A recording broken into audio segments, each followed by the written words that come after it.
जर ठाकूर आपल्या हाताला लागले तर शिंदेंना का नको असतील? भाजप महाराष्ट्राच्या वेगवेगळ्या भागांमध्ये शिंदेंना कमालीचं झुंजायला लावत आहे. उद्या जर कुबड्या भाजपानी फेकायचं ठरवलं तर शिंदेंची सरळ सरळ स्पर्धा ही भाजपासोबतची दिसते आहे. महाराष्ट्राच्या हितासाठी ठाण्यातल्या भाजपाच्या नेत्यांना त्याग आणि समर्पण करावं. त्याला पक्षवाढीचा स्कोप असतो वगैरे अशा गप्पा मारल्या जातील, मात्र संघर्ष मात्र डोक्यात असतो. नमस्कार, मी गुरुप्रसाद आणि तुम्ही बोल भिडू बघता. तर बातमी अशी आहे की बविया बहुजन विकास आघाडी ही एकनाथ शिंदे यांच्या शिवसेनेमध्ये विलीन होणार. ही बातमी कदाचित तुमच्यापर्यंत सुद्धा पोहोचली असेल. ती बातमी जेव्हा आली तेव्हा स्वाभाविकपणे ही बातमी ऐकून अनेकांच्या भुवया उंचावल्या. पण जेव्हा अशा स्वरूपाची बातमी येते ना, तेव्हा ती बातमी का आली, कुठून आली आणि त्या बातमीचं जे टायमिंग आहे ते टायमिंगसुद्धा महत्त्वाचं असतं. कारण त्याच्या भोवती बरंचसं राजकारण असतं आणि ते राजकारण समजणं, समजून घेणं हे फार महत्त्वाचं आहे. आणि याच निमित्तानं ते राजकारण समजून घेण्यासाठी आज आपल्यासोबत लोकसत्ताचे MMR bureau head Jayesh Samant sir आहेत. सामंत सर, खरं तर खूप दिवसांनी बोलबिडूच्या प्रेक्षकांना तुम्ही भेटताय. मनापासून स्वागत आहे बोलबिडूमध्ये. थँक्यू. आणि अर्थातच आपल्या या गप्पांना आणि विश्लेषणाला सुरुवात करूयात. मला या सगळ्यामध्ये पहिला प्रश्न अर्थातच तुम्हाला हा विचारायचा, म्हणजे मला बरेच खरं तर याच्या निमित्तानं जे राजकीय कंगोर आहेत ते सरांकडनं उलगडून घ्यायचे आहेत.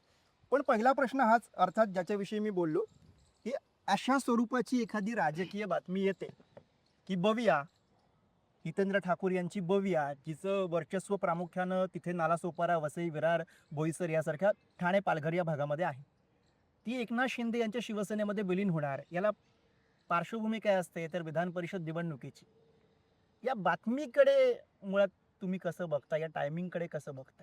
नाही, मला असं वाटतं ना, राजकारण एवढं प्रवाही गोष्ट आहे ना राजकारण, की अशा कुठल्या तरी निवडणुकांच्या निमित्ताने अशा बऱ्याच गोष्टी पुढे येत असतात. आणि आता आपल्याला दिसतंय, म्हणजे नुकतीच जी विधान परिषदेची निवडणूक झाली त्यात बच्चू कडू हा एक सरप्राईज फॅक्टर आपल्याला शिवसेनेच्या, म्हणजे एकनाथ शिंदेंच्या शिवसेनेच्या बाजूने दिसला.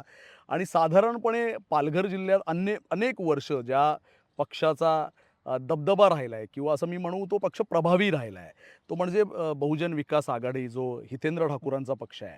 तर या निमित्ताने तो चर्चेत आहे. मला असं वाटतं पुढे काय होईल, आपण पाहू पुढे काय होईल. पण या निमित्ताने ना मला एक गोष्ट दिसते आहे, ते म्हणजे एकनाथ शिंदे यांच्या विस्तारवादी राजकारणाचा हा एक मला महत्त्वाचा पैलू दिसतोय यामध्ये. या बातमीचा स्रोत काय आहे, तर बातमीचे अलीकडच्या काळातले स्रोत एवढे विविधांगी असतात, तर तो काय एक सोर्स आहे, वन सोर्स न्यूज आहे असं काय मला ते वाटत नाही. पण जर शिंदे असा विचार करत असतील आणि जर शिंदेंनी असं घडवलं, तर मला असं वाटतं अलीकडच्या महाराष्ट्रातल्या राजकारणातला हा मोठा मास्टर स्ट्रोक असू शकेल. मला हे आत्ताच घडेल का, ते उद्या घडेल का, या विधान परिषदेच्या निमित्ताने घडेल का, हे सांगणं थोडंसं घाईचं आहे. पण शिंदे भविष्यात हा विचार करणारच नाहीत, अशा पद्धतीचा विचार करणारच नाहीत असं आपल्याला म्हणता येणार नाही. एक गोष्ट लक्षात घ्या, पालघर जिल्ह्याची सध्याची परिस्थिती काय, म्हणजे आता ठाणे जिल्ह्याच्या विभाजनानंतर जो पालघर जिल्हा जो झाला, तर त्यात हितेंद्र ठाकूर हे खूपच प्रभावी नेते आणि त्यांचा तो पक्ष, तो केवळ वसई विरार पुरताच नव्हे, तिथल्या ज्या पालघर जिल्हा परिषद किंवा जुन्या ठाणे जिल्हा परिषदेमध्ये चांगली संख्या निवडून आणण्याची एक फोर्स राहिलेला आहे हितेंद्र ठाकूरांचा. बहुजन विकास आघाडी 2009 साली तर त्यांचा खासदार होता पालघरमध्ये. तर एवढ्या ताकदीचा तो पक्ष राहिलेला आहे. गेल्या काही वर्षात भाजपाचा जो काही विस्तारवादी राजकारणाचा जो सगळा भाग राहिलेला आहे, तर त्यांनी पालघरमध्ये अगदी लक्ष केंद्रित करून, म्हणजे रवींद्र चव्हाण जे आत्ता भाजपाचे प्रदेशाध्यक्ष आहेत, ते तेव्हा पालघरचे पालकमंत्री होते मागच्या गव्हर्नमेंटमध्ये. त्यांनी अगदी संपूर्ण संघटना, राजकीय ताकद वापरली आणि त्यांनी ठाकूरांचं जे सगळं संस्थान होतं ते खालसा करायला घेतलं.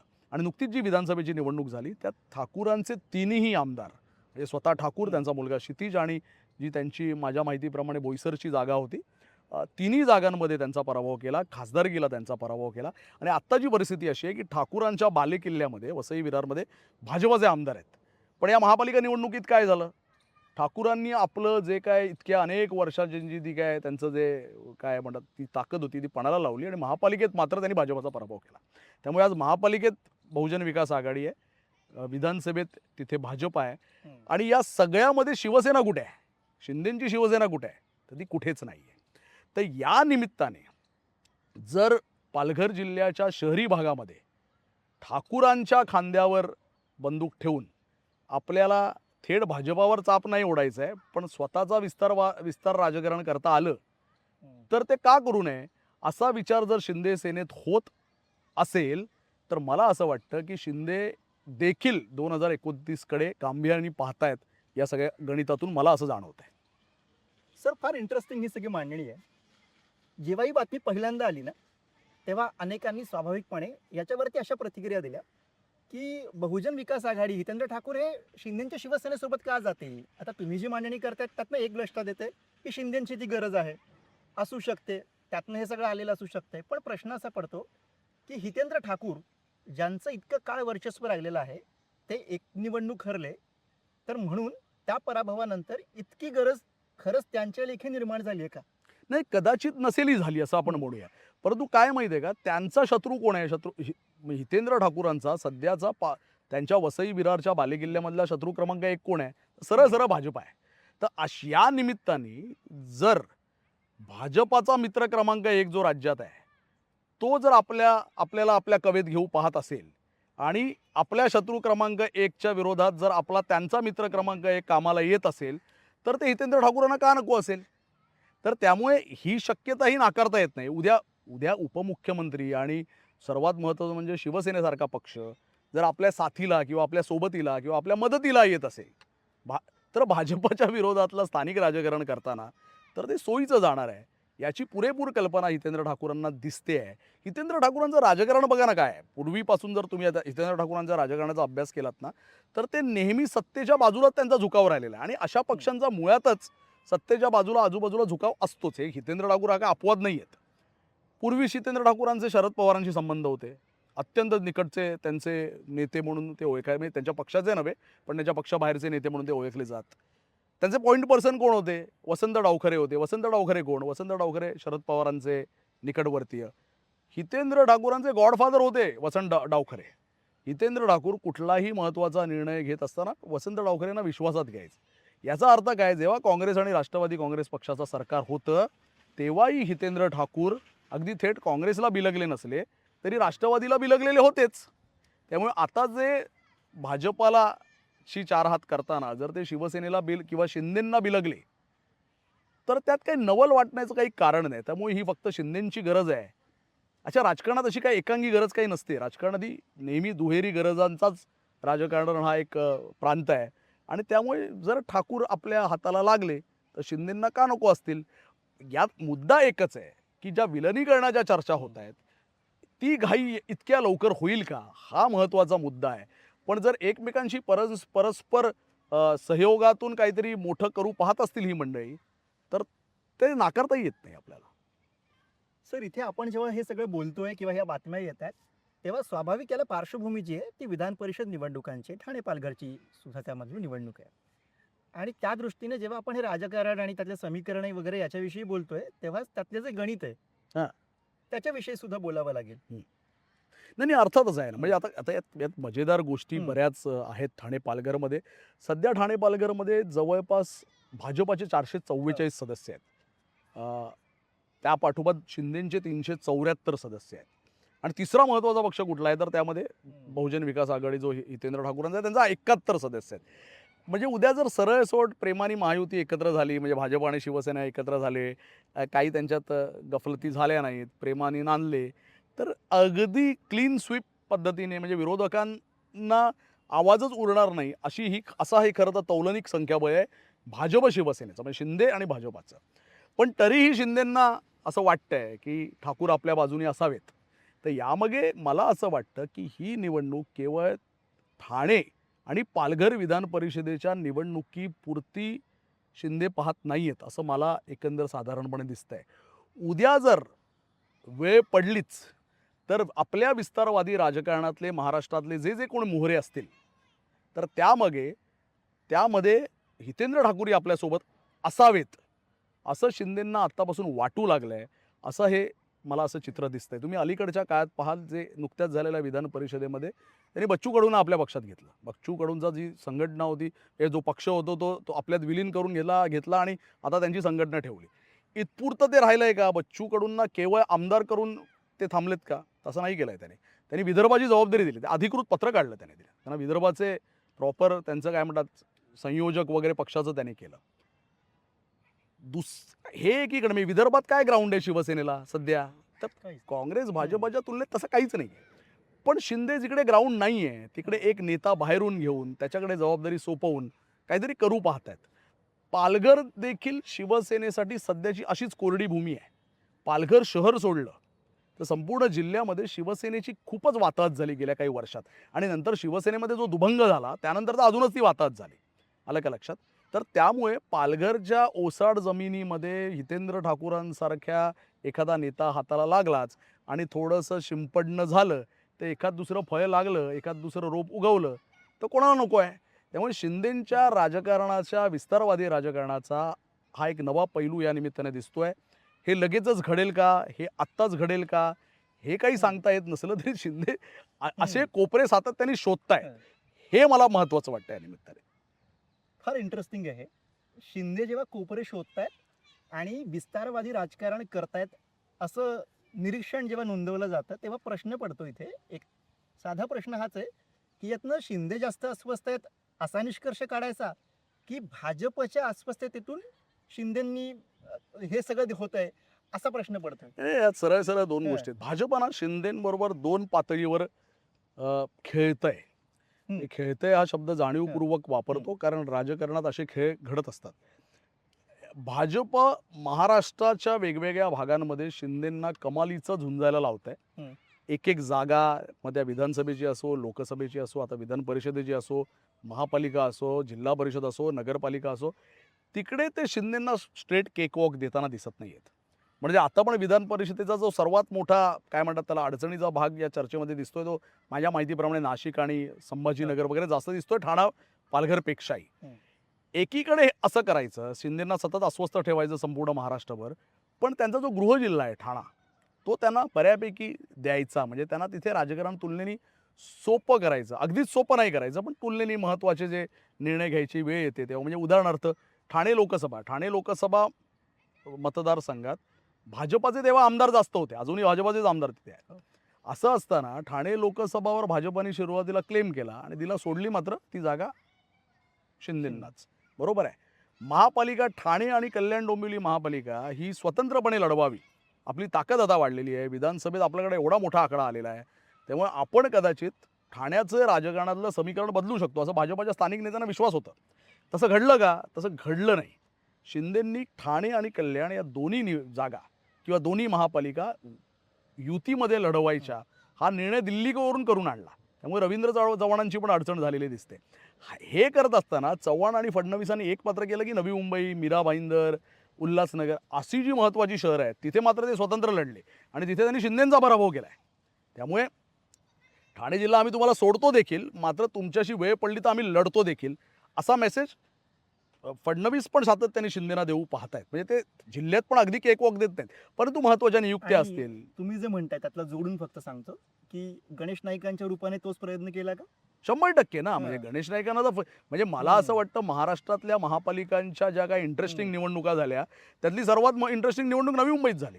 गणेश नाईकांनी अगदी म्हणजे अंगावर घेतलं शिंदेंना, म्हणजे टांगा पलटी करून टाकेल या अशा स्वरूपाची भाषा त्यांनी वापरली. आणि अशी स्वरूपाची भाषा वापरताना भाजपाने काही स्ट्रॅटेजिकली शिंदेंना अंगावर घेतलंय बघा ना. भाजपाचा एकही मोठा नेता शिंदेंच्या विरोधात बोलत नव्हता. पूर्णपणे ते अधिकार गणेश नाईकांना दिले होते आणि गणेश नाईकांना ते अधिकार पूर्णपणे वटवले आणि सत्ता आणली. तर त्यामुळे एक गोष्ट तर सातत्याने दिसतेच आहे की शिंदेंना कुठेही सोपं होऊन द्यायचं नाही. पण हा जो पॅटर्न आहे तो स्थानिक पातळीचा आहे, स्थानिक भाजपाचा नेत्यांचा हा पॅटर्न आहे. दुसरीकडे त्यांना पोलीस जे हवेत ते पोलीस अधिकारी ते शिंदेंना द्या. आत्ता ठाण्यात ज्या पोलीस अधिकाऱ्यांच्या नियुक्त्या झाल्या त्या सगळ्याच्या सगळ्या शिंदेंच्या आवडत्या अधिकाऱ्यांच्या झाल्या, सगळ्याच्या सगळ्या. म्हणजे एकही DCP आज ठाण्यामध्ये असा नाही आहे. ठाणे पोलीस आयुक्तालय म्हणतो मी, नवी मुंबई नव्हे. सगळे शिंदेचे विश्वासू आहेत. म्हणजे एकीकडे शिंदेंना अंजरायचं, गोंजरायचं, तुमच्या शहरात तुम्ही म्हणाल तसं. पण बाहेर एकदा ठाण्याची वेस ओलांडली, की शिंदेंना झुंजायला लावायचं. असा दुहेरी खेळ भाजपा शिंदेंबरोबर खेळताना दिसतंय. मला स्वतःला व्यक्तिशः असं वाटतंय, की ठाणे आणि पालघरची विधान परिषदेची जागा ते शिंदेंना देतील. म्हणजे जेवढा तो आपल्याला असं वाटतं जेवढा तो संघर्ष होतोय असं मला दिसत नाही. ते त्यांना जागा देतील, जागा सोडतील. इतरत्र महाराष्ट्रात मात्र शिंदे म्हणतील ती पूर्व दिशा असं ते करणार नाहीत, किंबहुना ते करताना दिसतही नाहीत. शिंदेचं एकूणच ठाण्याभोवती फिरणारं राजकारण ते खरं तर पूर्वीपासून फिरत होतं, पण आता ते ठाण्याच्या बाहेर पडले, मुख्यमंत्री झाले, तसा सगळा विस्तार आणि सगळ्या गोष्टी झाल्या. तिथे पुन्हा एकनाथ शिंदे यांना ठाण्याकडे ढकलण्याचा प्रयत्न हा भाजपकडनं असे काही स्ट्रॅटेजीतनं करण्याचा प्रयत्न आहे का? आणि शिंदे उलट पक्षी बाहेर पडताना दिसत आहेत, जसं की बच्चू कडूंच्या बाबतीत त्यांनी केलं. हो ना, आता कसं आहे माहिती आहे का, मुळात शिंदे हे काय ठाण्यापुरते राजकारणी राहिलेच नाहीत ना. लक्षात आलं का? ते महाराष्ट्राच्या विस्ताराचं राजकारण करणारच, ते करतातच आहेत. अच्छा, अमित शहा 2000 आता जी विधानसभेची निवडणूक झाली, तेव्हा त्यापूर्वी जेव्हा अमित शहा महाराष्ट्रात आले, तेव्हा अमित शहांचं वाक्य आहे ना, की 2029 साली आम्हाला कुबड्यांची गरज लागणार नाही. कुबड्यांची गरज लागणार नाही म्हणजे काय लागणार नाही? की आम्हाला मित्रपक्षांची गरज लागणार नाही. असं जर भाजपाचा शीर्षस्थ नेता विधानसभा निवडणुकीपूर्वी म्हणत असेल, तर शिंदेंसारखा चाणाक्ष नेता सावध होणारच नाही. असं कसं म्हणता येईल? उद्या जर या कुबड्या, जे अमित शहा म्हणतात कुबड्या, त्या जर भाजपाने फेकून दिल्या, तर मग आपण काय करायचं? तर उद्या अशी जर वेळ आलीच, एक तर अशी वेळ येऊन द्यायची नाही. आपली सतत आपण उपयुक्त आहोत, माझी उपयुक्तता आहे तुम्हाला, असं सतत दाखवून द्यायचं. आणि जर अगदी तुम्ही त्या पातळीवर पोचलात देखील, तर मग मी स्वतंत्र लढायला देखील जो ग्राउंड लागतो महाराष्ट्रभर, तो तयार करायचा. अशा पद्धतीची रचना मला असं वाटतं शिंदे पितापुत्रांकडून होताना दिसते. ती कशी होते, तर या प्रश्नाचं उत्तर तुम्हाला साधारणपणे जर तुम्ही बारकाईने ऑब्झर्व्ह केलं महिनाभरापासून, तर त्यांनी पूर्णपणे संघटनात्मक बदल केलेले आहेत शिंदेंनी. एकनाथ शिंदे यांचे जे खासदार पुत्र आहेत श्रीकांत, हे पूर्वी कल्याण डोंबिवलीपुरती मर्यादित असताना दिसायचे, ते स्वतः संघटनेमध्ये आलेले आहेत. त्यांचे स्वतः राज्यभर दौरे सुरू आहेत. वेगवेगळ्या भागात ते जात आहेत, मंत्र्यांना घेऊन जात आहेत. जरांगे पाटील हा जो काही फॅक्टर आहे, आता अचानक जरांगे पाटील आता पुन्हा एकदा काय म्हणतात त्याला उपोषणाच्या तयारीत दिसत आहेत.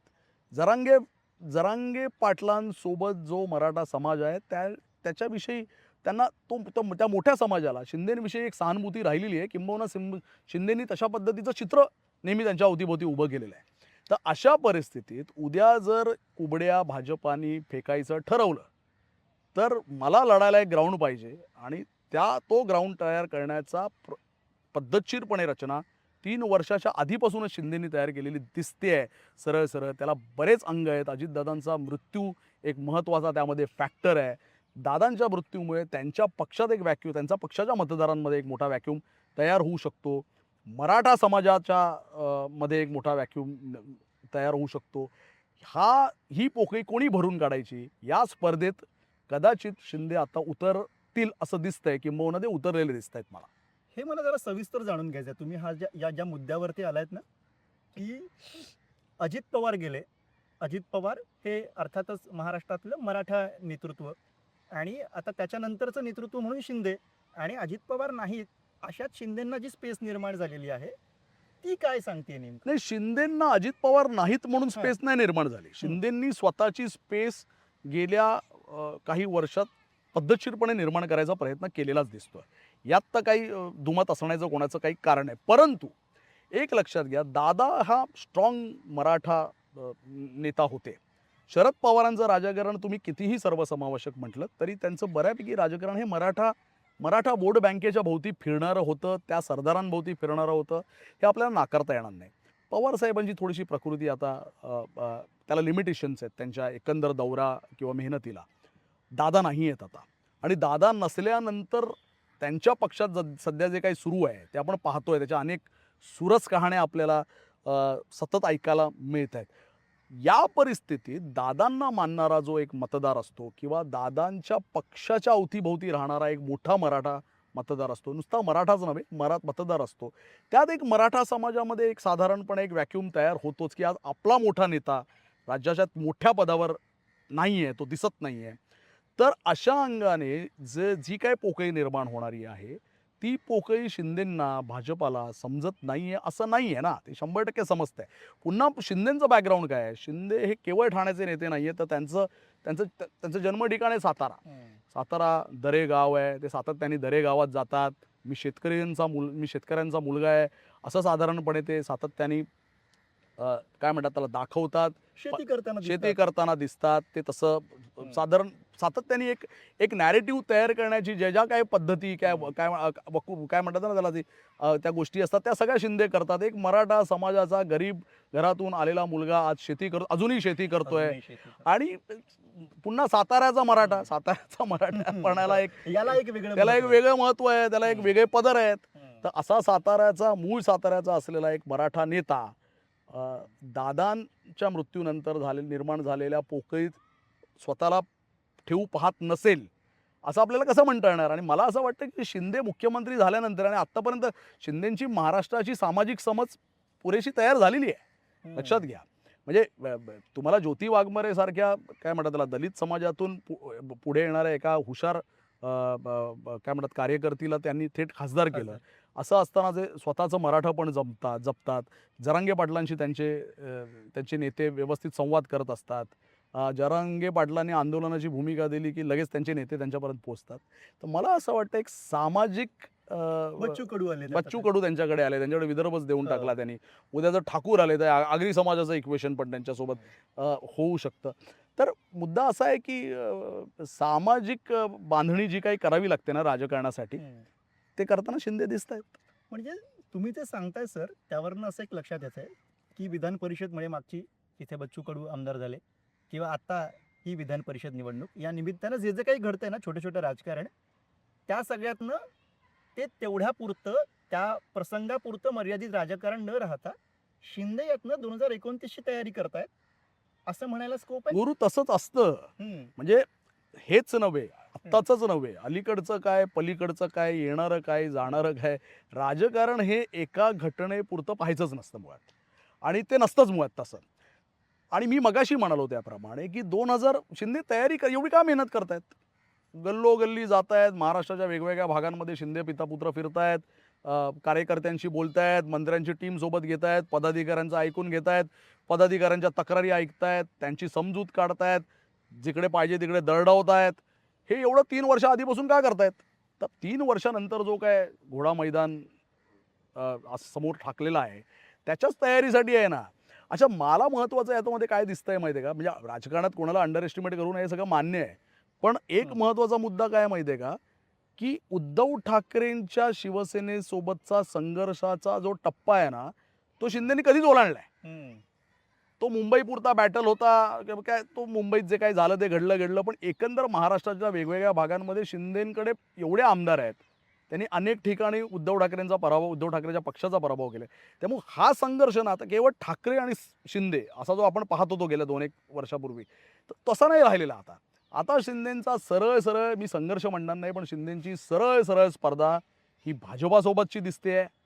कोणी काही म्हणो, म्हणजे काय असतं माहिती आहे का, कधी मित्रासोबतही एक स्पर्धा होते, कळलं का, तशी ती स्पर्धा आहे. ती शीर्षस्थ नेत्यांसोबत आहे का, म्हणजे शीर्षस्थ नेत्यांसोबत भाजपाच्या अतिशय खेळीमेळीचं वातावरण ठेवायचं, काय म्हणतात त्यांचे मार्गदर्शन घ्यायचं.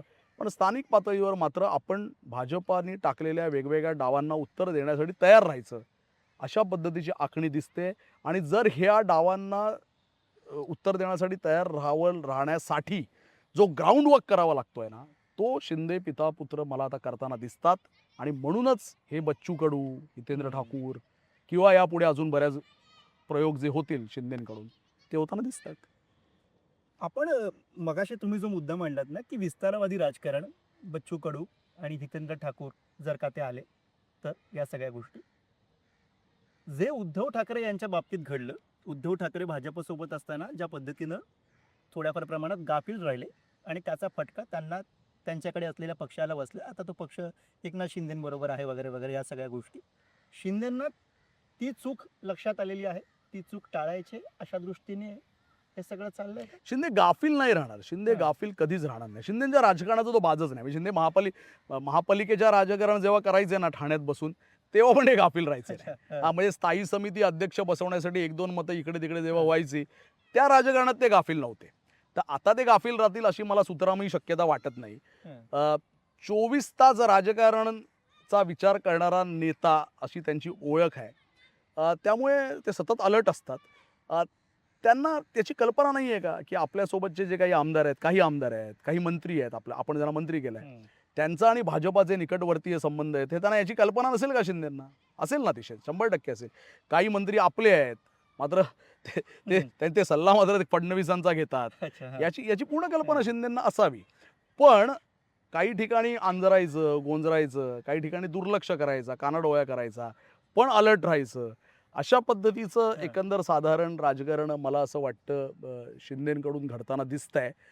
शिंदे कमालीचे अलर्ट आहेत आणि त्यांना त्यांना याची पूर्ण कल्पना आहे, की उद्या जर भाजपाने आपल्या पायात पाय पूर्णपणे घातला, तर आपल्याला त्यांना सामोरे जाण्यासाठी जे काही करावं लागेल ते करायची त्यांची तयारी दिसते आहे.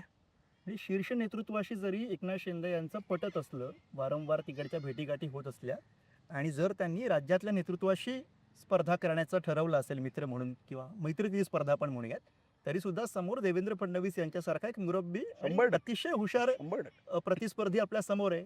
ही जाणीव ठेवूनच हे सगळं राजकारण शिंदे करतात. अहो देवेंद्र फडणवीस सारखा तगडा नेता इकडे आहे म्हणून तर शिंदे दिल्लीशी सतत संपर्कात राहतात ना. म्हणजे शिंदेच्या पक्षाचे नेते कोण आहेत? तर मोदी आणि शहा आहेत ना. म्हणजे तशा अर्थाने मोदी शहा नेते आहेत त्यांचे. छोट्या छोट्या गोष्टीच्या मार्गदर्शनासाठी ते दिल्ली वारी करतात. अगदी बऱ्याच मुद्द्यांचा चर्चा करण्यासाठी ते अमित शहांना भेट देतात. अमित शहा कधी त्यांना भेट देत असतील, कधी देत नसतील. त्याच्याही बातम्या होत आहेत, पण ते भेटतात तर आहेत ना. आत्ता पण अलीकडे तेच अमित शहांना भेटले असं म्हटलं जात आहे.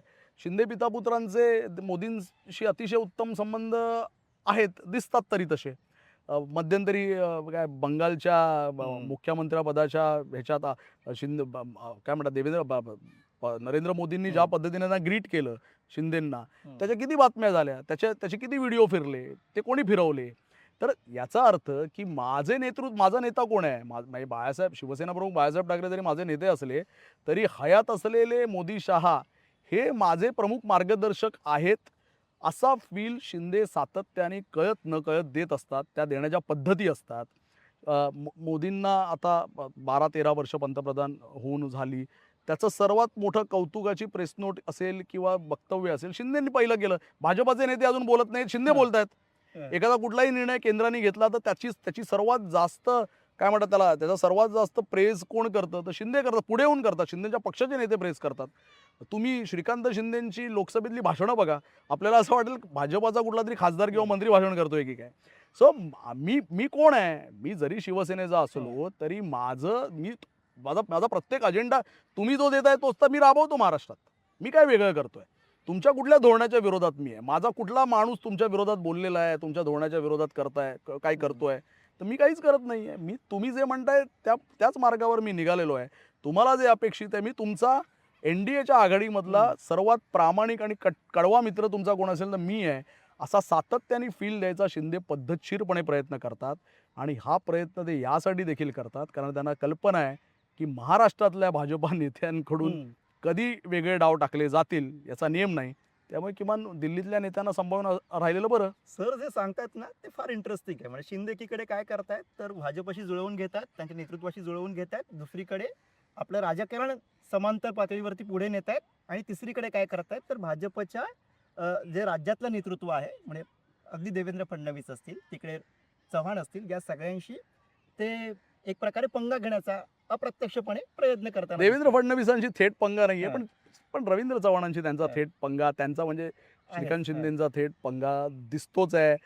कल्याण डोंबिवलीतल्या राजकारणात तो पंगा दिसतोय. म्हणजे अगदी शिंदेच्या पक्षाचा एक नेता मध्यंतरी असं म्हणाला जाहीरपणे की रवींद्र चव्हाण हे काय भाजपचे प्रदेशाध्यक्ष नाही, ते डोंबिवलीचे प्रदेशाध्यक्ष आहेत. या पातळीवर टीका झालेल्या आहेत ना. त्यामुळे स्पर्धक तर ते आहेतच, ते यात काय लपून राहिलेलंच नाही. आणि स्पर्धा जागोजागी दिसते, शहरांमध्ये दिसते. आणि आता विरोधी पक्ष जसा जसा कमकुवत होताना दिसतोय ना, तशी या दोन बलाढ्य पक्षांमध्ये, म्हणजे आपण दोन मोठ्या पक्षांमध्ये असं म्हणूया सत्तेतल्या, स्पर्धा अधिक रंगताना दिसते. ती अधिक काय म्हणतात त्याला, अधिक रंगतदार दिसते आहे. भाजपाचे या विधान परिषदेच्या निवडणुकाच्या माध्यमातून भाजपाच्या काही नगरसेवकांची एक बैठक मध्यंतरी रवींद्र चव्हाणांनी घेतली होती आणि ते त्या बैठकीचा असा सूर एक एक एक विधान खूप गाजतंय. ते कोणाचं विधान आहे आता आपण नको हां. बोलूया. पण ते असं म्हणाले की महाराष्ट्राच्या हितासाठी ठाण्यातल्या भाजपाच्या नेत्यांना त्याग आणि समर्पण करावं लागेल. हे म्हटल्यावर स्थानिक भाजप नेते एवढे गर्भगळीत झाले. गर्भगळीत असा शब्द वापरावा की नाही मला माहिती नाही, पण ते झाले असं आहे. आणि त्या बैठकीनंतर भाजपाच्या स्थानिक नेत्यांची प्रतिक्रिया आहे की तुम्ही महाराष्ट्राच्या राजकारणासाठी आमचा बळी किती द्याल. ठाण्यात जर पक्षवाढीचं इतकं पोटेन्शियल असताना तुम्ही किती काळ शिंदेंना हा पक्ष चालवायला देणार आहात? मग तुम्हाला चालवायलाच द्यायचं ना तर इथला अध्यक्ष शिंदेंच्याच पक्षाचा करा की. या पातळीवरच्या प्रतिक्रिया आहेत भाजपाच्या. त्यामुळे हे दाखवतं काय, हे काय दर्शवतं? हे दर्शवतं एकच की कितीही मैत्रीच्या आणाभाक्या घ्या, या दोन पक्षामध्ये संघर्ष सुरू आहे आणि पक्ष म्हटलंय राजकीय संघर्ष असणार. त्यामुळे ज्याला त्याला पक्षवाढीचा स्कोप असतो वगैरे अशा गप्पा मारल्या जातील, मात्र संघर्ष मात्र टोकाचा सुरू आहे. अगदी. आपण या सगळ्याची सुरुवात कुठून केली होती? तर सुरुवात केली होती हितेंद्र ठाकूर यांचा जो बविया पक्ष आहे तो शिंदेच्या शिवसेनेमध्ये विलीन होणार का? पण जेव्हा सुरुवातीला म्हटलं तसं की यातले राजकारणाचे पदर जसे आपण उलगडत जातो ना सर, तसं आपली चर्चा पार दिल्ली आणि मोदी शहा यांच्यापर्यंत जाऊन पोहोचते. याचं कारण असते या सगळ्या छोट्या छोट्या गोष्टींमध्ये मोठं राजकारण दडलेलं असतं आणि सरांसारख्या विश्लेषकाशी जेव्हा आपण गप्पा मारतो बोलतो तेव्हा हे राजकारण उलगडत जातं. यातनं काय एक मला एक वन लाईनर जी दिसते ती म्हणजे एकत्र येणं सोपं असतं पण कायमस्वरूपी एकत्र राहणं हे कठीण असतं. त्यासाठीची धडपड करावी लागते कारण दोघांच्याही महत्त्वाकांक्षा असतात आणि त्या महत्त्वाकांक्षा कुठेतरी आड येत असतात, येत राहतात. राजकारणामध्ये हे प्रामुख्यानं होत राहतं. तेच या निमित्तानं सध्याच्या राजकारणामध्ये आपण बघतोय.